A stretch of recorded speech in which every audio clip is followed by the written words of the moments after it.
Well, from gold nuggets to tops and accessories, did you know an acclaimed fashion specialty chain has its roots in the Alaskan Gold Rush? Well, pull up a chair. Daybreak History class is now in session. Right. Laurel Downing Bill, author of Aunt Phil's Trunk Book series, is back for our weekly segment. And it's Alaska story time with Aunt Phil. So good morning. Good morning. Good to see you. I like the hat. I've heard so much about this segment. You know. Love it. Thank you. So which retailer is this? Well, some of you might have noticed that a new store is coming to town in the Sears Mall called the Nordstrom Rack. But you might not know that Nordstrom's can trace its roots back to the gold rush of 1898, 1897. Oh, wow. Wow. So I understand it was founded by a young Swedish man. Yes, John W. Nordstrom, young Swede, headed north. He got into, let me think, it was New York City in 1887. He was 16. He had $5 in his pocket, and he couldn't speak any English. But he made his way up to Michigan, where he labored away in an iron mine, and then eventually made his way to the West Coast. Oh, wow. Wow. So he was like, it was 50 bucks a day, and he was a logger in a sawmill, but, you know, soon after all those changes, he read, you know, there was something that changed? Yeah, he read an article in the Seattle Post-Intelligencer. He was working in the Puget Sound at the time, and he read about the gold rush of the Klondike and Alaska and Canada, and so he immediately booked passage on a steamer and went up to Skagway, climbed the Chilkoot Trail, and then floated down the Yukon River to the Klondike goldfields.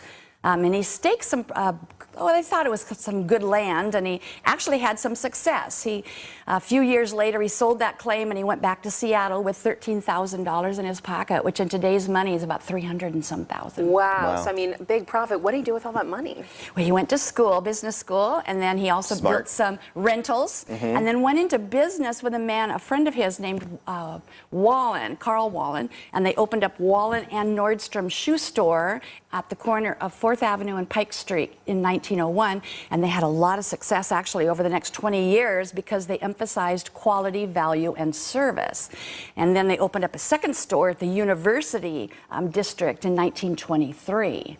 And then in 28, he retired, his sons took over, and they bought out Wallen and started expanding their shoe store, and they eventually became the largest shoe chain in the nation.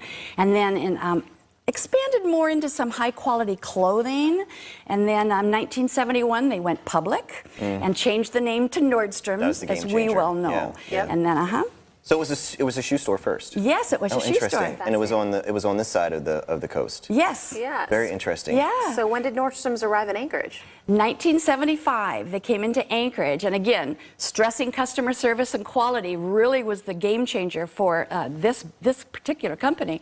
They actually told employees, you will not get in trouble if you offer too much service. You'll get in trouble if you don't offer enough service. Right. Wow. And so they're one of the few companies or people that can trace and that they use their Klondike money to create something instead of losing it like most of them did, as evidenced by a brand new shop opening. The Nordstrom's Rack in the mall. Yes. That's incredible. What a great story. Yeah. That's a great story. I had no idea. I gotta think of that now every The time Alaskan I go shop connection. at Nordstrom. Yes. All right. Yeah. Well, Laurel, thank you so much for being with us this morning.